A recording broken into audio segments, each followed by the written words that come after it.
Tá todo mundo vendo direitinho? Ah, deixa Sim, só eu vou botar nesse modelo aqui. Peraí, que eu não botei. Compartilhar. Estão me vendo, né? sim. E o slide também, combinado? Tá, tá. E o meu apoio aí. Fiquem vendo quem vai entrar, que agora eu não vou mais admitir ninguém. Gente, Estou aqui. então vamos lá. A nossa aula é, né, do manejo amarelo. A gente já falou um pouquinho quem somos e por que a gente está ministrando essa aula, né? Já compartilhamos um pouquinho. A Thaís falou do processo dela, foi a mesma coisa comigo. E lá em 2019 eu vinha mensalmente para São Paulo, porque eu vi todo o conteúdo da análise psicodramática, e só de ler o conteúdo, assim, os tópicos, eu falei, eu quero aprender isso. E quando eu cheguei aqui para estudar análise, eu disse, se confirmou tudo que eu vi que eu gostaria de aprender. Então, diante de todo esse conteúdo, a gente tem se compromissado a compartilhar esse conteúdo, compartilhar uma leitura psicodinâmica, um manejo psicodinâmico na clínica, né? E aí, por que esse tema, né? Assim, esse tema, porque claramente é um tema que mexe com todos nós, né? E eu trouxe alguns dados aqui para a gente entender. Só um minutinho. Ah, tu viu, Thaís, que entrou? Tu tá Vi, vendo? vi sim, já admiti. Ah, tudo bem. É porque, desculpa, gente, é só porque eu não quero que ninguém deixe de entrar. Então, gente, aqui eu trouxe para vocês alguns dados, né, que você pode pegar lá no próprio site da campanha do Setembro Amarelo. A gente entende que a gente trabalha com isso de todos os meses, em todo o tempo. Mas o Setembro Amarelo é uma oportunidade da gente trazer mais conscientização, a gente deve usar toda e qualquer oportunidade. E todos os anos, mais de 1 milhão de pessoas cometem suicídio no mundo. E cerca de 60% dessas pessoas nunca consultaram um profissional de saúde mental, o que demonstra que a gente tem um grande trabalho de conscientização, de continuar compartilhando conteúdo, desmistificando o profissional de saúde mental. Mas eu queria focar aqui com vocês que desses 1 milhão, em torno de 40% consultaram sim um profissional de saúde mental. E isso me chama a atenção quando eu fui ver esses dados, porque tiveram acesso a algum tipo de apoio, algum tipo de ajuda, e não, claramente, nós não somos salvadores do mundo, e não significa que porque foi, né, poderia se ter evitado ou não, mas a verdade é que eu percebo, eu e a Thaís, e caminhando juntas e vendo a nossa realidade, que a gente pode, né, esses 40% que atenderam, que conheceram alguém numa dinâmica dessa, podem ter uma ajuda mais efetiva, mais continente, mais firme, em relação a essa dinâmica. Então, assim, os 40% que estão indo, né, a gente quer capacitar e continuar o processo de conscientizar ainda mais. E lembrando, gente, que esse 1 milhão de pessoas é um dado menor do que o real, né? Cerca de a cada 40 minutos alguém comete suicídio. Mas porque muitas pessoas não têm, né, no seu atestado de óbito, de causa, o suicídio. Porque, como tem vários contextos, como eu falei, que eu vou falar aqui, muitos no seu atestado de causa não é suicídio, tá? Então, esses dados, infelizmente, são maiores ainda. E aí, um outro dado que eu acho muito importante de compartilhar com vocês, que entre 2000 e 2021 houve um aumento de quase 50% nessas taxas de mortalidade na faixa etária de adolescentes de 15 a 19 anos e de 45% de 10 a 14 anos, certo? Chegando, né, num número muito alto aí, e nessa faixa etária que tem sido tão preocupante para a gente manejar e conduzir, onde muitos casos de suicídio têm acontecido. Então, é um crescimento muito significativo nessa faixa etária, e isso nos chama, nos alerta, né? para entender mais sobre isso e como isso acontece nessa faixa etária, tá bom? E aí, gente, esses são os dados, mas às vezes os dados não nos tocam como deveria. E eu quero mostrar esse vídeo para vocês.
Cometeram suicídio.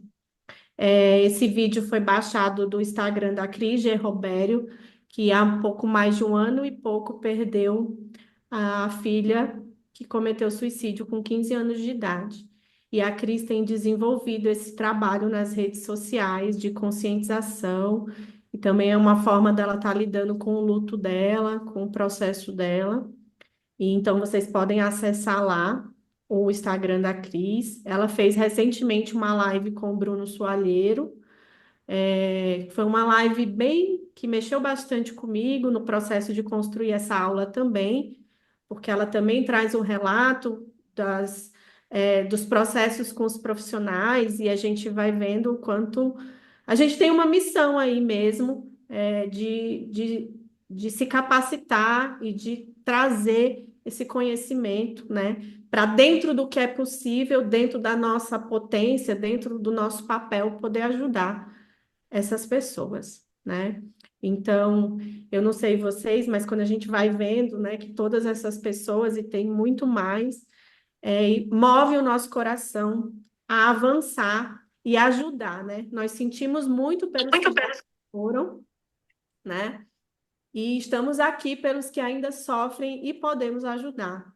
E antes da gente começar a aprender diretamente, né, sobre esse assunto, eu queria chamar a Vânia para ela declarar algumas palavras, porque essas palavras é em nome dos que nós ajudamos e dos que ainda vamos ajudar e dos que os que vão ainda poder receber apoio e tratamento em relação a isso.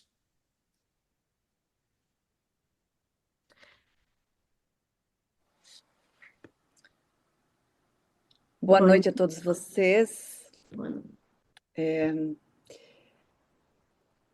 A fala que eu vou fazer aqui é de uma música muito conhecida e certamente enquanto eu narrar essa letra tão bonita na vida, vocês automaticamente vão se identificar com ela. Acho que ela é forte, embarga a voz da gente só de pensar nela, porque afinal de contas a gente está aqui numa aula que está para além daquilo que nós vamos aprender aqui, né? É para além da vida. A letra da música diz assim: quando não houver saída, quando não houver mais solução, ainda há de haver saída. Nenhuma ideia vale uma vida. Quando não houver esperança, quando não restar nem ilusão, ainda há de haver esperança em cada um de nós, algo de uma criança. Enquanto houver sol, ainda haverá. Enquanto houver sol, enquanto houver sol. Quando não houver caminho, mesmo sem amor, sem direção, a sós ninguém está sozinho. É caminhando que se faz o caminho. Quando não houver desejo, quando não restar nem mesmo dor, ainda há de haver desejo em cada um de nós, onde Deus colocou. Enquanto houver sol, ainda haverá. Enquanto houver sol, enquanto houver sol. Obrigado, Vaninha. Essas palavras é para os que a gente, né, vai ajudar, estamos ajudando, enquanto houver sol, né? E somos a revelação, né, desse sol. E é por esses que a gente vai disseminar esse conteúdo aqui, que a gente deseja, espera, e estamos à disposição para fazer, para te ajudar a compreender isso e poder ser o sol no caminho de muitos. Tá bom, gente? Vou compartilhar novamente. Então, vamos lá. Vamos agora para o nosso conteúdo, né? A gente vai trazer aqui uma leitura da psicodinâmica do suicídio, que é uma compreensão para muito além, assim, gente, da leitura clássica, né? A psicodinâmica vai tratar dessa correlação, né, dos processos psicológicos internos, dessa relação, né, do mundo interno com o mundo externo, com os significados, né, com as sensações de morte, com tantos processos que é essa condição. Não é somente uma compreensão sintomática, não é somente uma compreensão de a pessoa não faz nada, ou a pessoa é uma compreensão o que está acontecendo para além dos sintomas. A psicodinâmica vai trabalhar a causa desse conflito, a causa desse tema que surge, a causa dessa sensação, desse desejo de se matar, ou dessa vida que fica cinza. Então, a gente vai trazer hoje aqui a psicodinâmica, e não simplesmente uma leitura sintomática da situação, ou simplesmente uma constatação de uma pessoa deprimida. O que acontece, né, nisso? Em termos de psicodinâmica, gente, o que representa, né, a psicodinâmica? Representa uma divisão interna que está dentro do sujeito. Ela acontece dentro, ela não acontece fora, né? O sujeito, eu não quero me matar simplesmente porque aconteceu algo fora ou porque alguém me sugestionou. Tem algo acontecendo dentro desse mundo interno, uma divisão interna. Então, a gente diz que a divisão interna, o que é uma divisão interna? São duas forças opostas dentro da pessoa, né? Pode se manifestar de variadas formas externamente, mas essa dinâmica está interna, está internalizada. Aí, para os psicodramatistas clássicos, não sei se tem, está conservada dentro, no mundo interno, no mundo psíquico do sujeito, né? O verdadeiro eu expressa a vontade, expressa a verdadeira identidade, o verdadeiro eu, o processo do verdadeiro eu, e a FMI, que é uma figura internalizada da fase psicológica do desenvolvimento. É uma figura, que pode vir se manifestar, né, de variadas formas na sensação, nas crenças, nos conceitos de identidade, que é uma figura que aquela pessoa internalizou, que vem dessa fase, que ficou dentro dela. Então, isso é uma divisão interna. Então, é uma força do verdadeiro eu com uma figura internalizada que veio aí na fase psicológica do desenvolvimento, que é a partir do intraútero, né? Então, o suicídio, ela é e essa divisão pode se dar com variadas forças, mas o suicídio é uma divisão interna grave, em que existe, né, procedimentos, condutas e manejo para lidar com essa divisão interna grave. São duas forças opostas, né? E como brigando dentro de si com essa temática aí de morte, de vontade de morrer ou vontade de se matar, tá? Então, como que a gente evita essas duas forças? Como que a gente trabalha isso? Resolvendo a divisão interna, da pessoa, né? Trazendo, né? Aprendendo a ler a causa, a psicodinâmica, a internalização desse sujeito com esse tema, tá? E na análise existem 4 tipos de psicodinâmicas que envolvem esse contexto, que envolvem uma psicodinâmica do suicídio. O primeiro é o suicídio por abreviação do sofrimento.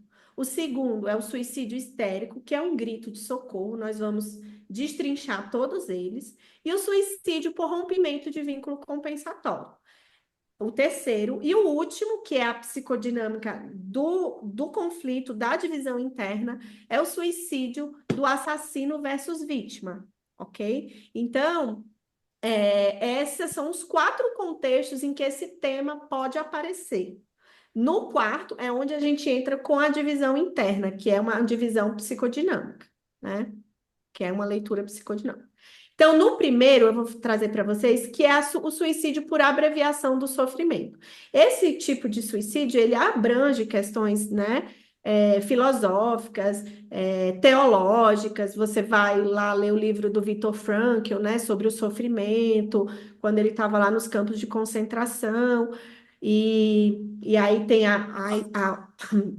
as questões do sentido, né, as questões de eutanásia, porque dentro desse contexto não é um suicídio doente, não é um suicídio patológico, não consiste numa dinâmica patológica, né? Mais uma vez, não tratando dessas questões filosóficas e teológicas. Dentro do psicológico da pessoa, ela não está decidindo entre morrer e viver, ela só tem a opção de morte. Ela vai morrer, ela está frente a uma morte. A morte é inevitável. Uma doença terminal, uma guerra, uma arma apontada na cabeça, enfim, né? Uma questão de morte e morte. Então, o desejo de morte, nesse caso, o desejo de se matar, de morrer, ele não está patológico porque ele não está numa escolha de vida e morte, ele está abreviando um sofrimento, né? Então, esse é o primeiro contexto desse suicídio, né? Um exemplo disso são as doenças terminais, como eu falei, guerras entre traficantes, quando a pessoa ela está condenada e para não morrer nas mãos do inimigo, nas mãos, né, com requinte de crueldade, ela prefere ela mesma tirar a própria vida diante da opção que ela não tem, né, que é morte. Então, esse não é um suicídio patológico, né? E esse é o primeiro contexto. E agora a gente vai para os. Aqui eu também coloquei outros exemplos das guerras, essas situações, por exemplo, de guerras que a gente está vivendo no mundo, terrorismo, né? Então, isso também é um exemplo do suicídio por abreviação de sofrimento.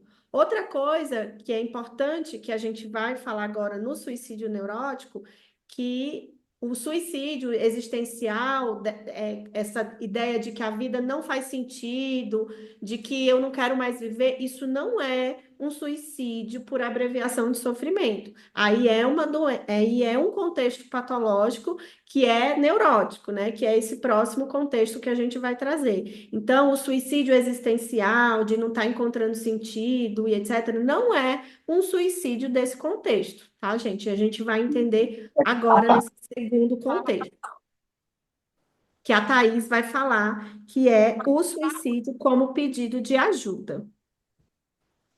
Muito bem. Todos me ouvindo e me vendo? Muito bem. Então, esse suicídio como pedido de ajuda é um contexto que deixa a gente muito preocupado, né? Quando começa a vir no consultório esse tipo de contexto, é um momento já que a gente fica alarmado, é um momento que, como terapeutas, a gente vai ficando preocupado, né? E é importante essa contextualização, porque aqui no suicídio, como pedido de ajuda, não existe vontade, não existe, de fato, desejo de se matar. O que existe é um grito de socorro, né? Mas esse pedido de socorro, ele vem num contexto histérico, né? Que é o conceito teórico, porque mobiliza a atenção. Então, comunica o quanto a pessoa está sem recurso interno e externo nenhum, a ponto dela ter que mobilizar a atenção, né, em relação ao sofrimento psíquico que ela está vivendo.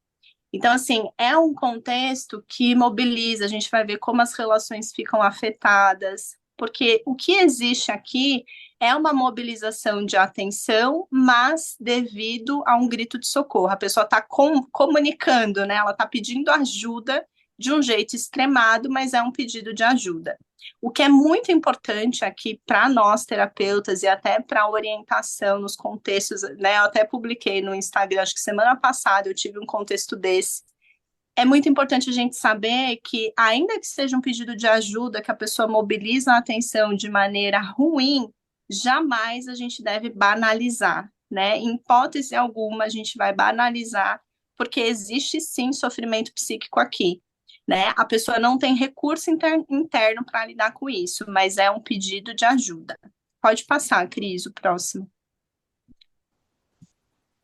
E aí, esse pedido de ajuda, gente, para a gente compreender, é um grave pedido de ajuda, porque na medida que a pessoa coloca em xeque a própria vida para pedir ajuda, isso vai comunicando, né, que ela não tem mais recurso interno, ela não tem mais recurso externo, e isso configura um estado de miséria afetiva.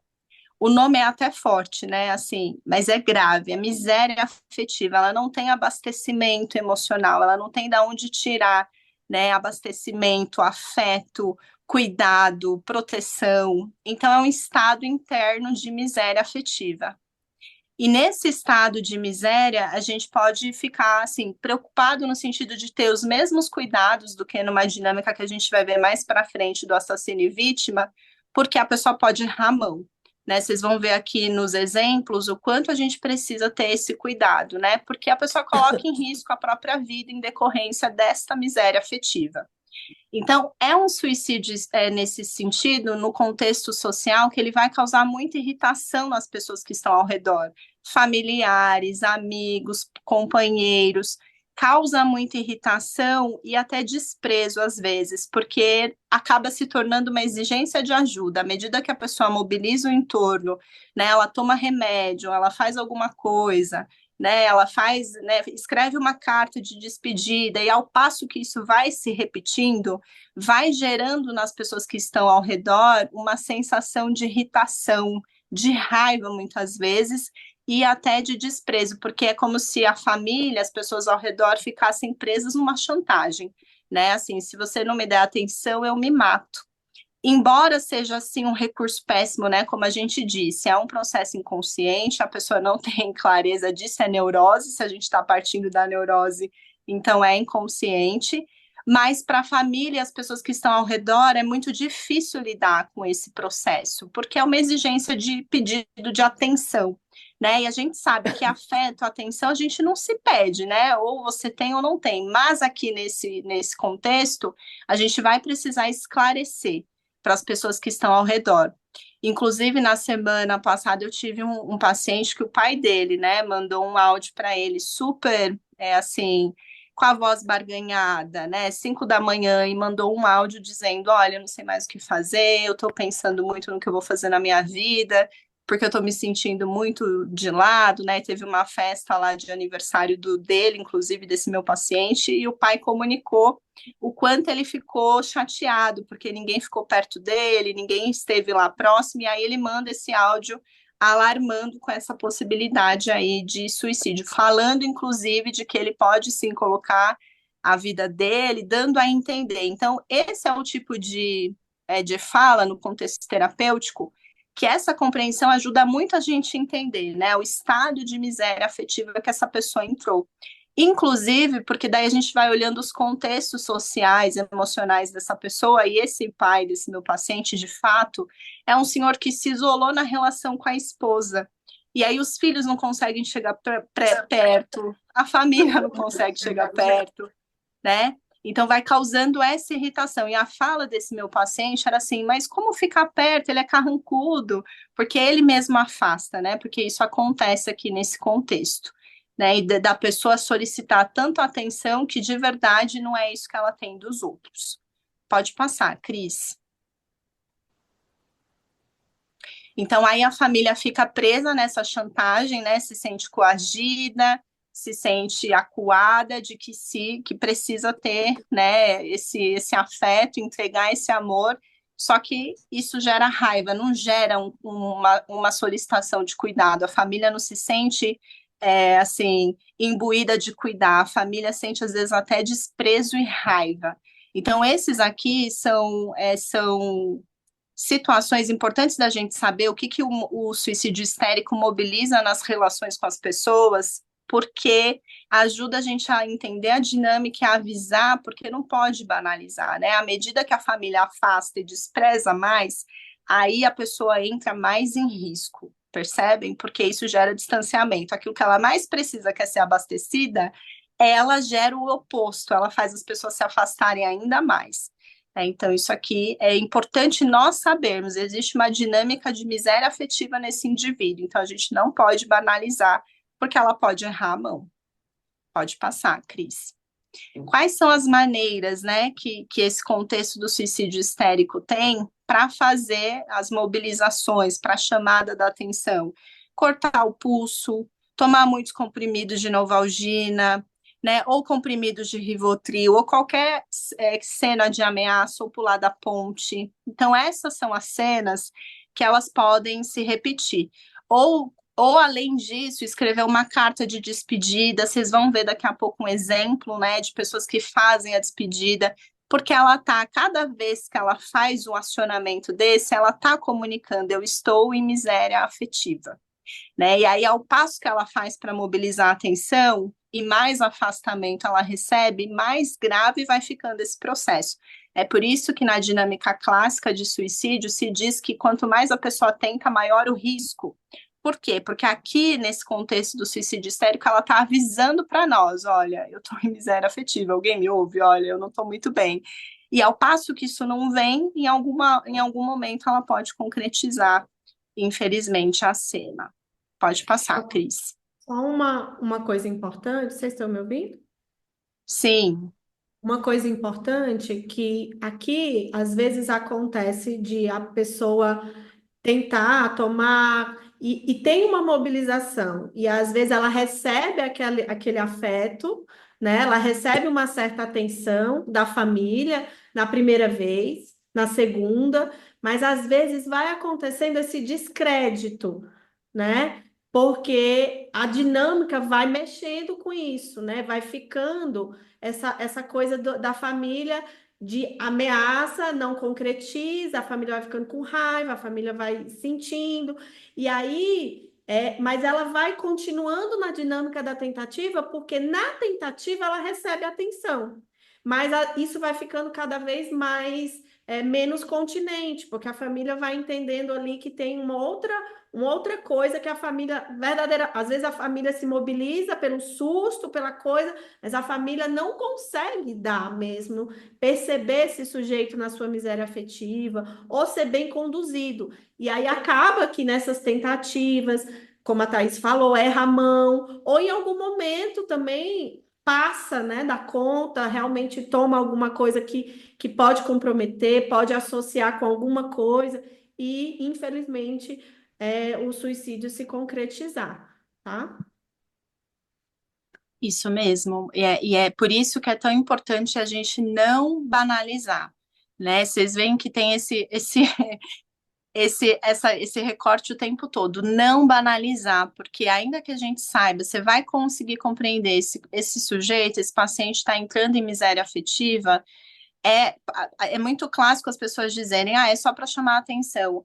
E outro ponto importante, além disso que a Cris falou, é que às vezes a própria família é o local onde a miséria afetiva acontece, é a origem da miséria afetiva. As relações das pessoas nesse estado aqui geralmente são muito empobrecidas, ela não tem continência social, relacional, né? Então isso vai agravando a chance dela de concretizar o ato. Então, é sempre isso aqui, não banalizar, não é só chamar atenção, não é só ela tá querendo, sabe, mobilizar todo mundo. Existe um estado, se a gente compreender que aqui existe um estado de sofrimento psíquico e de miséria afetiva, muda totalmente a nossa continência, o nosso olhar para esse paciente, inclusive para orientar a família, né, e tudo mais. Aqui, uma outra atenção importante, porque a gente sabe, né, na classe médica, pronto-socorro, e até psicólogos também, ou pessoas que são, né, assim, não têm essa compreensão de retalhar a pessoa nessa condição. Às vezes vai no pronto-socorro, faz lá uma lavagem, e aí ela é cuidada de uma maneira, sabe, com pouca delicadeza, às vezes de propósito, por pirraça, por raiva, porque o profissional está lá trabalhando e de repente acha que tem outras pessoas que precisam mais, que estão realmente, né, abre aspas, doentes, e aí trata mal essa pessoa. Então, vocês vejam como é sério, né? O que essa pessoa mais precisa, que é do afeto, é o que ela gera o oposto nas pessoas, né? As relações, né? O pedido implícito dela é tão neurótico e tão ruim, porque de fato não tem clareza, não tem maturidade, é um processo inconsciente que ela gera o oposto daquilo que ela precisa. Então, aqui é mais um alerta, né? Conhecendo profissionais aí da saúde, enfermeiros, técnicos de enfermagem, que às vezes recebe essa pessoa com raiva, né? Porque às vezes está lá no final do horário, ou sei lá o quê, e de repente vai nessa resposta ríspida, né? Que é o que menos a pessoa precisa. Ou aquilo de achar que é histeria pura, e de fato é, mas tem sofrimento psíquico, tem um componente aí de sofrimento, é neurótico, é inconsciente. Então, esse é o nosso papel, o nosso dever entender isso. Né? Ou então falar assim, fase, isso aqui é fase de adolescente, né? E não entender a gravidade de fato. Então é bem importante a gente ter esse lembrete. Essa live que eu falei para vocês essa live que eu falei para vocês do soalheiro com a Cris, ela fala um pouquinho dessa condução. Foi uma adolescente que estava em remissão de automutilação, mas começou com automutilação. Então, assim, é muito comum psiquiatras nessa fase da adolescência, que é um momento em que o adolescente tá muito confuso, tanto nas sensações, quanto não tem uma construção de identidade, tá mobilizado vários conceitos da sua identidade. Então, é muito comum os psiquiatras, né? Tá muito baixo o meu áudio. Vocês estão me ouvindo bem? Estou te ouvindo bem? Quem mais? A Fernanda falou que estava baixo. Então, é muito comum é, esse tipo de. Quando é adolescente, dizer fase, dizer que passa já, não levar a automutilação a sério, porque a automutilação é já um grito de dor, né? Manifestando essa dor através né? O corpo é um lugar de gritar.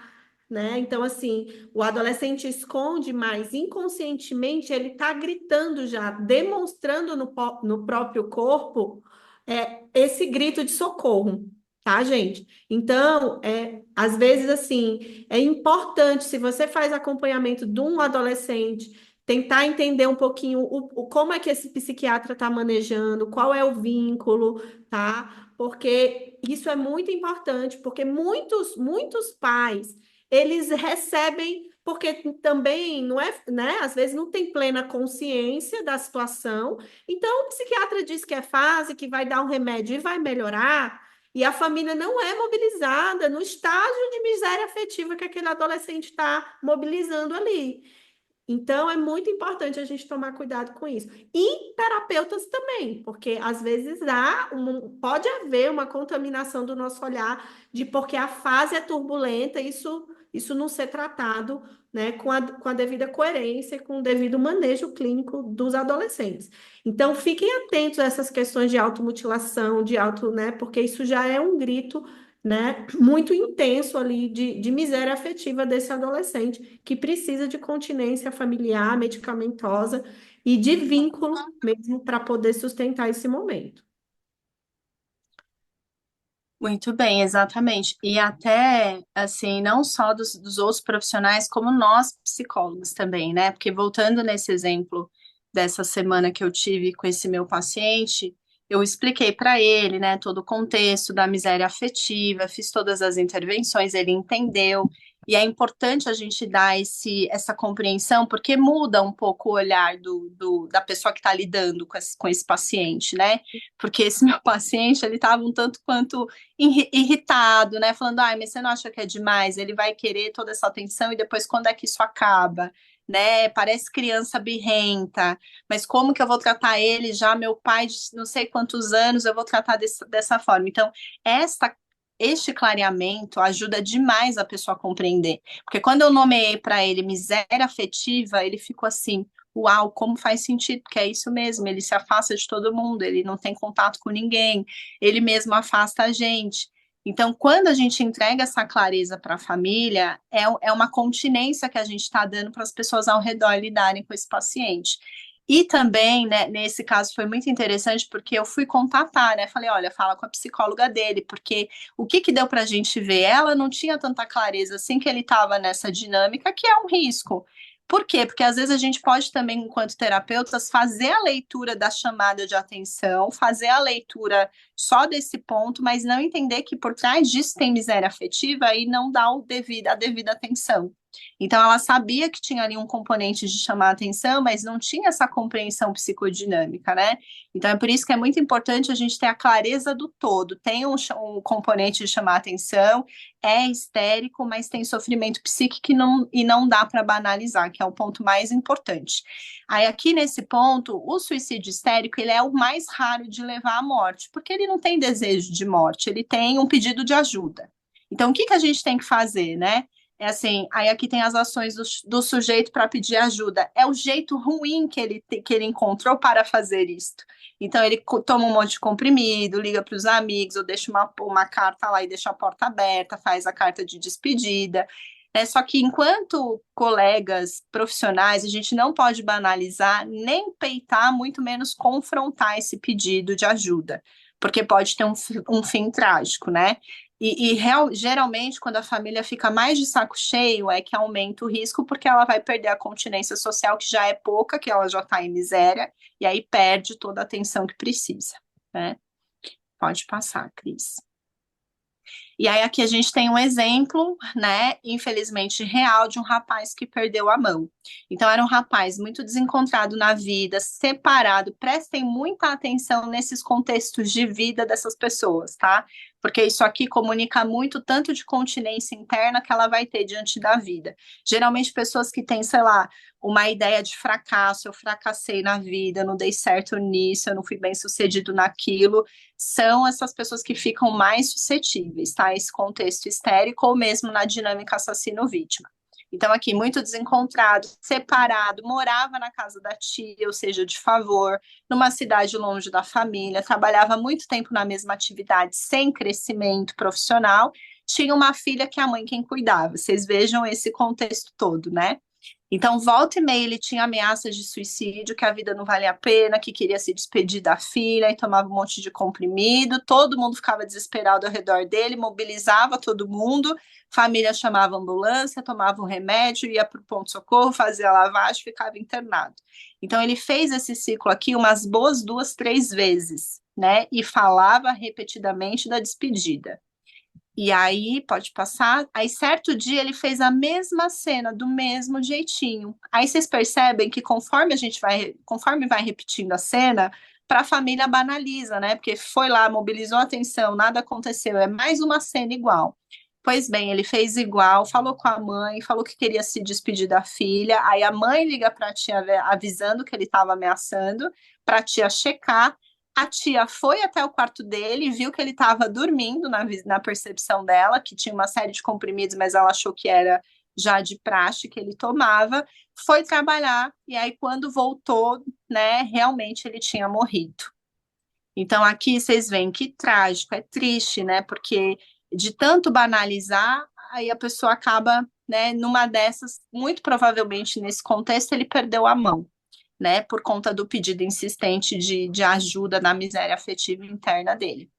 Então, por isso que é importante a gente entender essa psicodinâmica, entender esse estado de miséria afetiva, porque apesar de ser o pior jeito da pessoa comunicar, ela coloca a vida dela em xeque. Então, a gente não dá para banalizar, pode errar a mão, né? Então, ao passo que a gente compreende isso enquanto terapeutas, é um contexto que não apavora tanto, porque, né, lembra quando eu comecei essa aula, quando as pessoas começam a fazer esses temas, a gente já fica já mexido e preocupado. Então, aqui não precisa se apavorar, mas você tem que dar a continência, né? Porque a gente precisa dar a intervenção que essa pessoa precisa, inclusive para prevenir uma dinâmica assassino-vítima. E aí, o que que a gente faz? A conduta nesse suicídio histérico. Primeira coisa, convocar a família e fazer esse clareamento, explicar esse contexto, né, de miséria afetiva, que é um pedido de ajuda. Não precisa nomear histérico, não precisa dar os nomes técnicos, mas olha, ele está entrando num estado realmente de sofrimento psíquico, tem uma miséria afetiva, é um pedido de ajuda e ajudar, inclusive, a entender quem dessa família gosta mais, né, ou é mais próximo desse paciente, porque às vezes a própria família, como a gente nomeou, pode ser o lugar da miséria afetiva, é o locus, né? Então, aí nós, terapeutas, a gente é o intermediário de trazer à tona esse grito de socorro, para que alguém possa ouvir. Além de fazer algumas outras continências, né? Uma internação pode ser um caso, até abrandar um pouquinho esses riscos, quando tentou, muitas vezes, pode ser uma alternativa. Pode passar, Cris, por Uma favor. coisa importante Isso, aqui também, Thaís, é que a gente precisa é, não hesitar em fazer esse clareamento, em chamar a família, porque às vezes a gente entende o estado de miséria afetiva e quer ser o salvador do mundo, né? não, E, é, e dá toda essa continência. A gente não, por mais continente, claros, seguros do nosso papel, a gente não, a gente encontra esse paciente em crise 2 vezes na semana, né? Por aí. Então, assim, ou uma vez, quando, né? Então, assim, a gente precisa trazer essa continência externa além do setting, tá, gente? Então, isso. não hesitar em fazer esse clareamento e trazer essa responsabilidade afetiva ao seu sistema familiar, bom? É, Ou ao seu sistema social, ou se você perceber ali na dinâmica a necessidade de internação e de medicação, que também é um tipo de continência importante aí, mas a gente vai tratar isso lá, nas condutas finais que podem aparecer em todos os contextos de suicídio, tá? Isso só finalizando, isso que a Cris falou é muito importante, porque a única continência que o paciente não vai dar para lançar a mão somos nós terapeutas. Nós temos limitações dentro do setting. Tanto que assim, o tema suicídio, como ele é um tema soberano, então você está tratando qualquer outra dinâmica, você vai parar todas as outras para tratar essa dinâmica primeiro, porque ela é soberana, a gente está falando da vida, é a nossa responsabilidade do papel, é uma responsabilidade da gente nomear, da gente entender o que está se passando ali. Então, convocar a família, as continências externas são as primeiras coisas que a gente vai fazer. Não deixar, inclusive, porque é uma coisa muito grave para ficar só no nosso colo, só na nossa responsabilidade. Né? Então, essas são as condutas no suicídio histérico. E agora, gente, a gente vai pro é, a gente vai para o terceiro contexto, que é o suicídio por rompimento de vínculo compensatório. Para usar uma linguagem aí que é mais, né, conhecida a todos, de todas as abordagens e contextos, e até o senso comum, é o vínculo de dependência, né? De dependência emocional, mas eu diria que é além de dependência emocional. Na análise, a gente entende um vínculo simbiótico de dependência psicológica, assim, é mais do que algo que está ali com o outro, é a estrutura psíquica daquele sujeito. Uma parte dela que não foi bem desenvolvida ficou vinculada a outra pessoa. E essa função é uma função lá primária. Quem tem contextos de dependência afetiva intensa, né? É geralmente um vínculo compensatório que vem lá desde a fase infantil, senestésica e psicológica, tá? Então, é muito mais do que algo que estava ali com o outro. É a minha função psicológica, estava ancorada em outro sujeito. Então, esse é um outro contexto de suicídio por rompimento de vínculo compensatório. Que as funções que podem estar, né, sustentadas, eu gosto de usar esse exemplo aqui. É como se aqui, vamos supor que essa minha luz é uma pessoa, a pessoa está vivendo aqui. Aí essa pessoa morre ou essa coisa rompe. Essa pessoa que estava aqui vivendo assim, ela faz assim, ó. Ela estava totalmente sustentada nisso, isso vai embora e ela cai. E aí emerge toda a falta que estava sustentada nessa pessoa ou nessa coisa. E aí a gente tem aqui algumas funções psicológicas que ficam atreladas, que pode ser cuidado e proteção, estava no outro, que o outro cuide, seja responsável pelos próprios cuidados da pessoa e interesses. Esse é o modelo ingeridor psicológico, tá? Que aí as estruturas psicológicas que a gente vê na análise psicodramática, a formação desses modelos. O psiquismo é feito de 3 modelos: ingeridor, defecador e urinador. E essas são as funções que o psicológico vai desenvolvendo nesses modelos. Então, uma pessoa de núcleo ingeridor, que tem um vínculo compensatório no modelo ingeridor, ele delegou para alguém cuidado e proteção. E aí houve um rompimento, né? Ou um brusco rompimento com essa pessoa, ou uma separação, ou uma falência de empresa, né? Até mesmo com a comida, quando rompe um vínculo compensatório com a comida, a gente vai falar um pouquinho disso. O segundo modelo que pode ter ficado com alguém é quando alguém fica responsável por avaliar se é certo ou errado, se é bom ou mal, as condutas, as atitudes e os procedimentos da vida.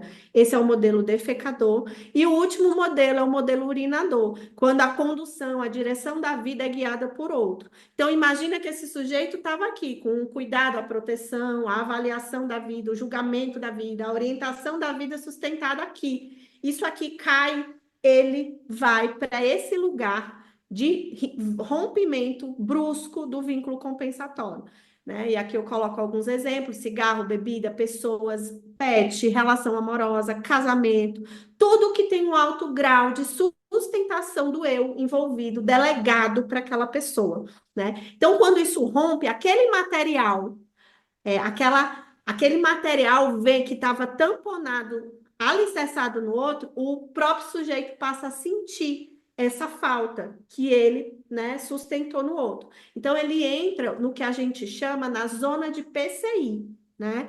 Que é a vivência do indivíduo, certo?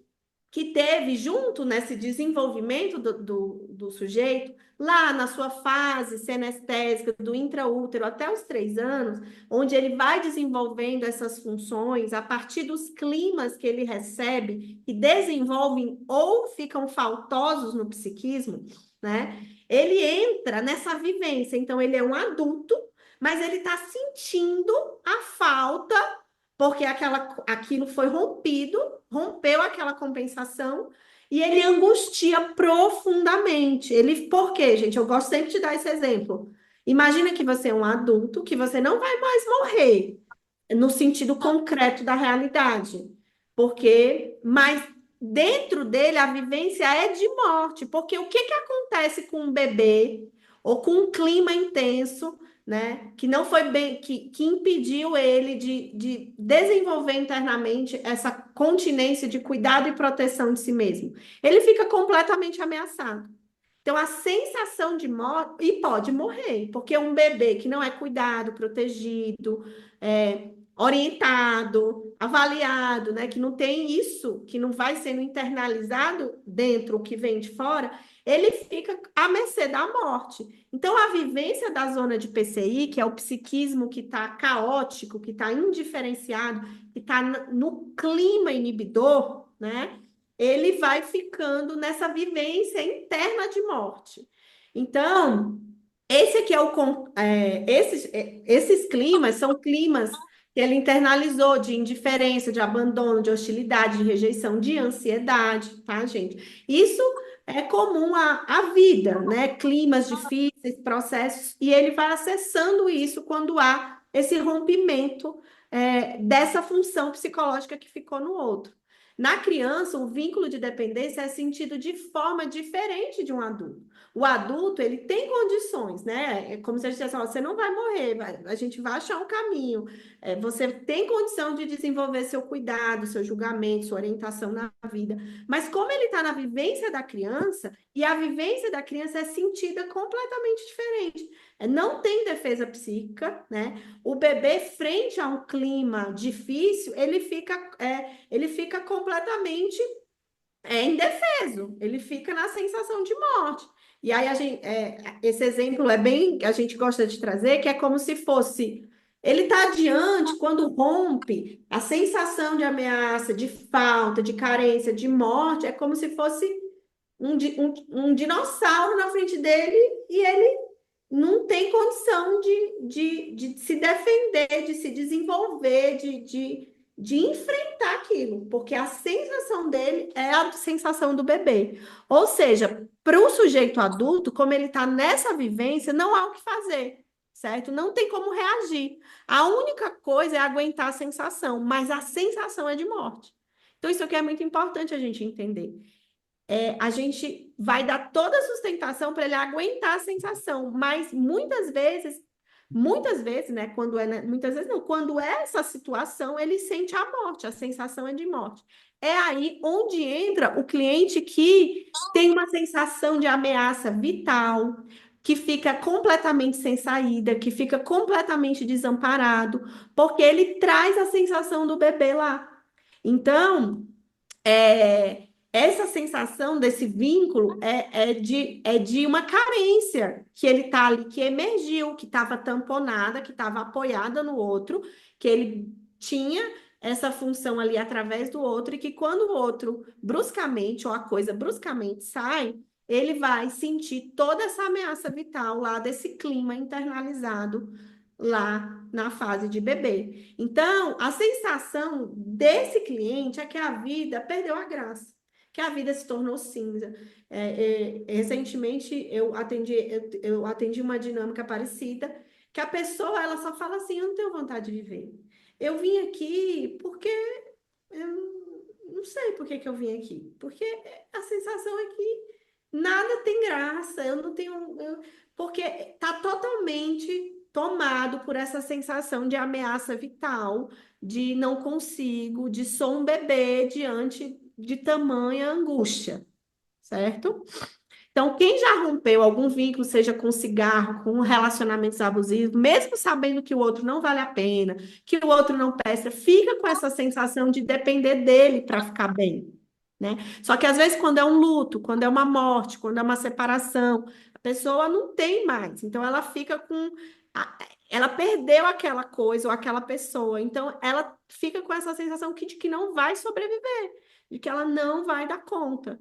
E essa é a sensação do vínculo compensatório. A bariátrica, por exemplo, às vezes a pessoa desmonta a pessoa que desmonta o vínculo de dependência sem ser trabalhado, sem a gente ancorar esse eu, né, em outro lugar, no próprio eu dela, né, na próprio entendimento dela. Você às vezes tira um vínculo compensatório que pode causar grandes crises psicológicas, né? Quando não troca por outro, e a gente vê que é bem comum, mais de 50% dos bariátricos voltam a engordar com a própria comida, ou transferem a delegação da angústia, né, para cigarro, bebida, sexo, compra, porque o corpo vai encontrar, né, outro mecanismo, porque sentir aquela falta que foi ali vincular, compensada na comida, é muito, muito difícil, né? Então, assim, o trabalho da bariátrica, por exemplo, é um trabalho que às vezes a gente pensa que não é grave, mas se não for trabalhado adequadamente, pode causar realmente essas sensações, né? Eu tive uma cliente que estava trabalhando comigo e durante o pós-cirurgia teve várias crises, né, de ansiedade, de pânico, o corpo, mas a gente estava entendendo tudo ali, clareando, trabalhando, dando continência para realmente, né, trabalhar, aguentar essa sensação e poder ela começar, o próprio eu dela a se dar aquilo que a comida dava. Mas ainda assim, com todo o clareamento, com todo o trabalho, eram sensações muito difíceis, né? Eram sensações de muito desamparo e desespero, tá? No suicídio, nesse tipo de suicídio, não há uma vontade de se matar. A pessoa não tem vontade de se matar. Ela não mobiliza a atenção como no suicídio histérico, em que toma os comprimidos, em que faz carta, em que mobiliza pais, escola. Não, ela não faz isso. Ela não tem essa vontade de se matar, mas E não há esse estágio, não é uma miséria afetiva, não é um grito. O que existe é um desejo mesmo de morte. Ela está tão ali naquela sensação que é diferente, entendeu? De querer se matar, mas é uma vontade de morrer, assim. É como se ela já estivesse na morte, assim, nessa sensação de ameaça vital, que ela vai. E aí o que que acontece? Onde é o perigo aqui desse contexto? Ela vai enfraquecendo o instinto de sobrevivência dela, porque ela está lá na vivência do bebê, do clima inibidor, da ameaça, nessa falta, nessa carência psicológica. Então, as falas comuns são queria sumir, queria desaparecer, não queria estar vivendo isso, ou do tipo, aquela que é muito comum também, já está até, né, como se a morte fosse aliviar. A morte vai ser o alívio da morte, entende? Então, assim, é muito intenso essa sensação para a pessoa que está vivendo isso. Até aquela jogadora de vôlei, né, que se suicidou logo após a separação. Lógico que ninguém pode, né, dar diagnóstico, mas, assim, me parece que realmente após a separação ela entrou num estágio, né, bem difícil de rompimento de vínculo compensatório, e às vezes tem outras dinâmicas e cometeu o ato do suicídio, né? Então, às vezes, esse enfraquecimento do instinto de sobrevivência é onde é o perigo aqui. Porque como isso fica enfraquecido, a pessoa fica desatenta em excesso. A pessoa se torna muito propensa a ter acidentes. Por exemplo, ela cai da escada, ela queima ela se queima, ela bate o carro, ela não diminui a marcha, assim, às vezes vem aqueles pensamentos assim de deixa a marcha, deixa o carro passar por cima, sabe? Assim, ela, ela tá naquela vivência e ela não tem, a sensação toma conta e ela não vai, né?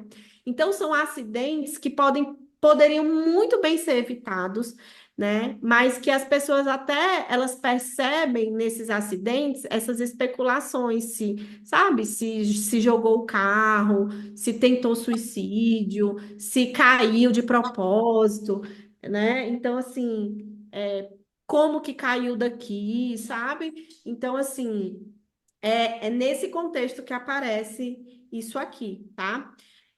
Há um alinhamento, ela não se importa muito com a vida, ela não se cuida, certo? Não é um suicídio ativo, em que a pessoa quer se matar, nem um suicídio de miséria afetiva, que a pessoa está gritando por socorro. Ela simplesmente fica lá na vivência infantil, na angústia, né, dela, no clima inibidor infantil, e na medida que esse desejo vai tomando conta, ela perde e pode vir a falecer.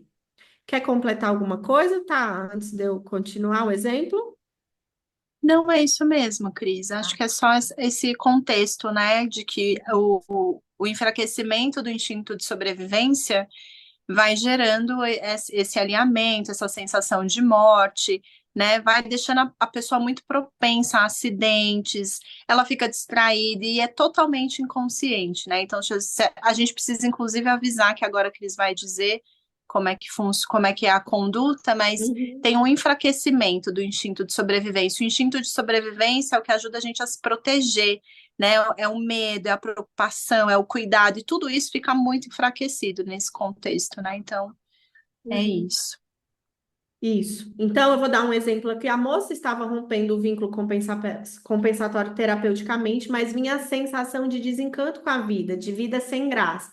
Muitas vezes pegava o carro e pensava, que vontade de tirar a mão da direção, e seja o que Deus quiser.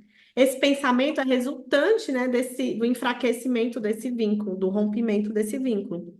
Então, a conduta no suicídio, por exemplo, nesses casos, é primeiro ancorar muito bem, ancorar o vínculo, tá, gente? Porque a gente, né, aí, terapeutas, a gente entende o que é essa vivência, vamos usar na linguagem aí de várias abordagens, né? A angústia manifesta da criança, da ferida emocional, da ameaça dessa criança, desse bebê, dessas situações de ameaça vital, de climas muito difíceis que esse sujeito passou, que quando ele perde esse vínculo, ele fica aqui. Então, o trabalho terapêutico, primeiro, é muito vínculo, é alicerçar bem e trabalhar esse vínculo, né? Porque ele precisa para conseguir sustentar essa sensação, né? Não é bom terminar qualquer vínculo de dependência, de relacionamento abusivo, sem estar bem vinculado, sem estar bem clareado, sem ter trazido a consciência. Porque, primeiro, que a chance de não romper é muito forte, né? E a segunda é porque vai cair nessas sensações. Então, quando não está bem trabalhado, tende-se a voltar para essa relação, tende-se a voltar para a dependência, né? Quando não trouxe outros suportes e ancoramentos do verdadeiro eu, né? E avisar a pessoa, gente. É muito importante fazer clareamento para o nosso cliente, né? Comunicar esse risco de enfraquecimento do instinto de sobrevivência, certo? Porque a pessoa vai tomando consciência e ela vai. E a gente vai fortalecendo o verdadeiro eu, o desenvolvimento dela, ela vai conseguindo minimamente ali no processo se amparar e não deixar a vida, né, ir para esse caminho, certo? Muito bem. Muito bem. Só complementando isso que a Cris trouxe, porque às vezes nós, até terapeutas, né, a gente fica, às vezes, na falta do conhecimento, estimulando essas pessoas para romper os vínculos de dependência, achando que o saudável já de cara rompe essa relação, esse relacionamento tóxico, pelo amor de Deus, o que você está fazendo com esse cara, ou o que você está fazendo nesse contexto, sai dessa vida. Mas sempre que a gente notar que o paciente tem muita dificuldade de sair de alguma relação, ainda que no nosso contexto, no nosso conceito seja não consigo compreender, pode acionar o seu radarzinho, que muito provavelmente tem um contexto ali de vínculo compensatório, um vínculo de dependência, e que a gente vai precisar dar mais ancoragem, cuidar desse paciente primeiro, porque ele já está comunicando no mundo interno que ele não tem condições de romper aquele vínculo do nada.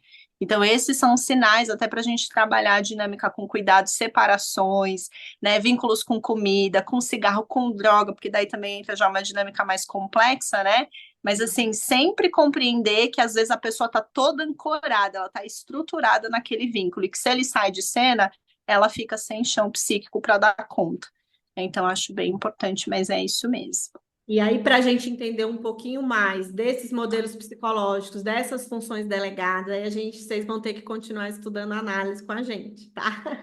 Que a gente está aí com vários projetos para continuar ensinando e trazendo mais aprofundadamente o que é esses modelos, o que é um vínculo compensatório, né? O que é entender essa fase senestésica, onde se forma esse vínculo compensatório, tá? Em que contexto se forma. Então, isso a gente não vai dar para aprofundar tanto aqui, a gente trouxe uma pincelada, mas fica com a gente até o final da aula que a gente vai aí poder compartilhar com vocês qual é os nossos planos para continuar disseminando e ensinando análise aí para vocês, tá?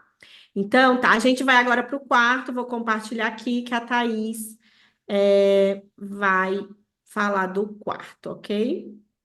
Ah, peraí, deixa eu mudar aqui, porque não dá para a Thaís ficar assim que nem eu, que eu que estou compartilhando. Pronto. Então, vamos lá Muito para bem. o quarto.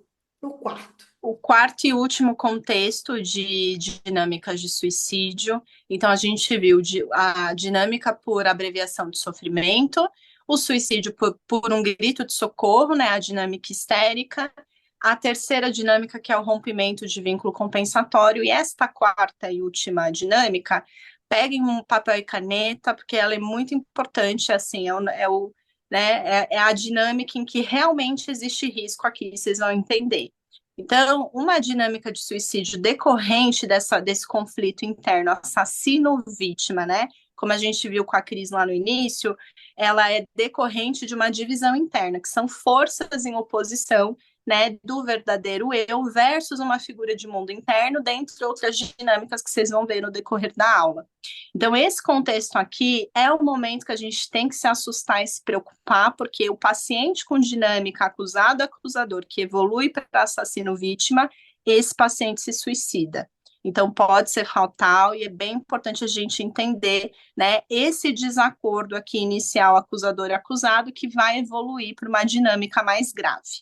Então, pode passar, Cris, por favor. Então, o que, que vai acontecer nessa dinâmica? A divisão interna aqui, ela inicia, ela tem origem no acusador-acusado.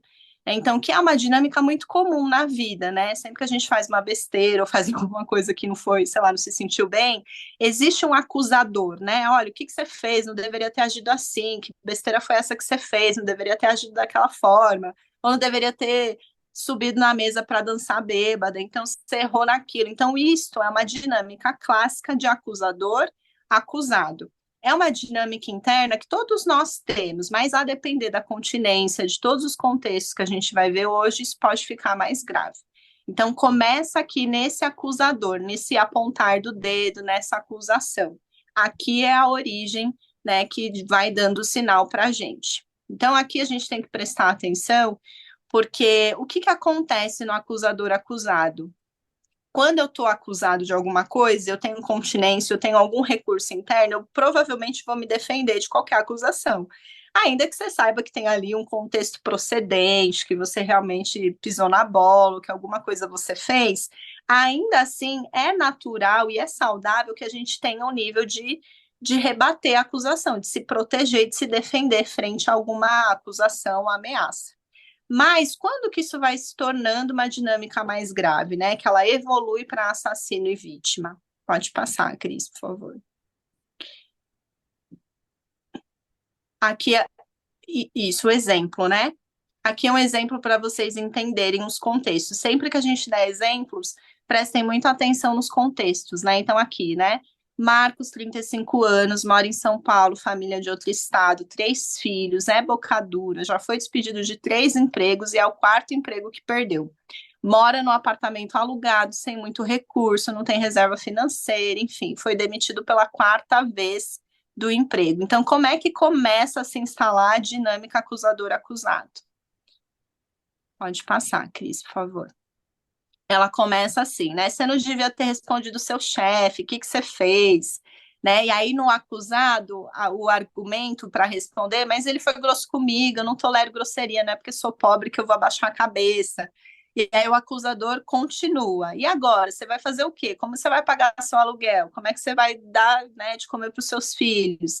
Né? Já está perdendo vários empregos, a carteira ficando suja. Então, vocês veem que vai evoluindo a acusação, ela vai ficando crescente. Então, aqui se estabeleceu uma dinâmica de um lado que acusa e o outro lado que ainda tem alguma defesa. Quando ele diz ali, mas ele foi grosso, mas eu não vou tolerar, mas isso não posso aceitar, ainda tem alguma continência nesse contexto aqui para ajudar ele a se defender. Mas isso vai evoluindo. Pode passar, Cris, por favor. Então, aqui nessa cena, vocês veem, né? Tem um acusador e um acusado que se defende. Enquanto ele está lá, assim, rebatendo a acusação, não, mas ele me tratou mal, mas eu não vou, eu posso encontrar outro lugar, mas eu não vou abaixar a cabeça. Esse do meio ali é o argumento que ajuda a defesa, né? Então, tem uma força conflituosa no mundo interno, aí a gente vê o de terno preto, o acusador, o conflito gerado representando esse do meio, e o acusado do outro lado. Então, vocês veem, tem ali uma intersecção, tem um argumento no meio protegendo o acusado, né? Mas a dinâmica vai evoluindo, então, assim, de um lado, ele está chamando para um bom senso, está se defendendo, né? Mas tem uma briga internalizada ali, um lado que justifica e outro lado que cobra violentamente. Isto aqui, essa dinâmica, ela vai gerar um conflito, e todo conflito gera uma angústia patológica. Então, aqui é o retrato para a gente compreender bem. Tem uma dinâmica acusador-acusado, tem um lado que se defende e outro lado que ataca. Então, aqui, nessa divisão, vai ter as forças em oposição, o verdadeiro eu, né, versus uma figura de mundo interno. Figura de mundo interno, elas são decorrentes da fase psicológica do desenvolvimento, tem relação com a moral, os conceitos adquiridos, conceitos internalizados, numa linguagem moreniana, a matriz de identidade desse sujeito. Então, aqui fica essa briga. Ao passo que essa irritação do acusador evolui, né, ele pode começar a sugestionar. você tem que morrer, você não faz nada direito, você não presta para nada, sua vida é inútil. Para lá, você tem 3 filhos, um com cada mãe, nenhuma delas prestava, você é um inútil na vida. Isto aqui é uma evolução gradativa de um acusador que está começando a se tornar assassino. Então, vai passando, Cris. Então, aqui, quando que começa a concordar, né?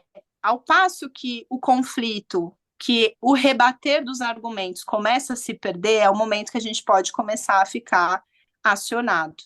Então, aqui, quando o acusado começa a concordar com o acusador, ou seja, quando ele não tem mais contra-argumento, quando ele deixa de se defender, e o acusador cresce ainda mais, ficando bravo, decepcionado, né? Então, mais uma vez, você perdeu o emprego, você só faz coisa errada, 3 filhos e não dá conta de cuidar de nenhum, você é um imprestável na vida mesmo, não vale nada, tinha que morrer, né? Não vai fazer falta nenhuma, inclusive as crianças vão ficar melhor sem você.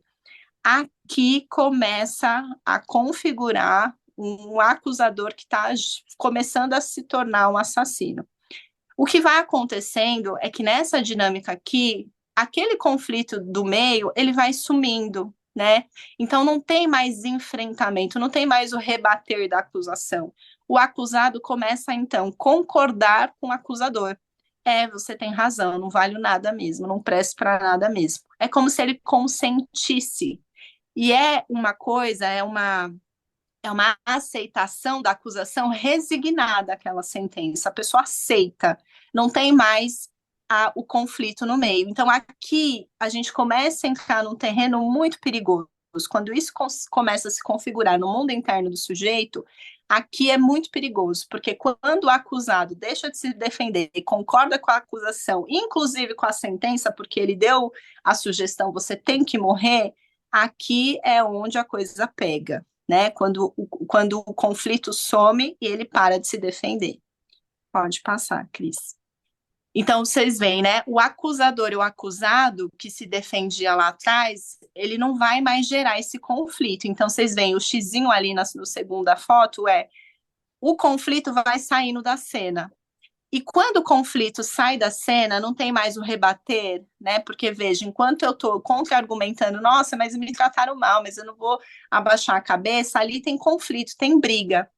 Nessa divisão interna, o que vai acontecendo é que ela vai ficando compactuada, os dois lados concordam, o acusador, o acusado, concorda com o acusador. E aqui é muito perigoso e é silencioso, por isso que é muito importante a gente compreender enquanto terapeutas isso, porque tudo está acontecendo no mundo interno desse sujeito e ele está concordando. Quando ele concorda, a vítima fica totalmente resignada, aceita a sentença.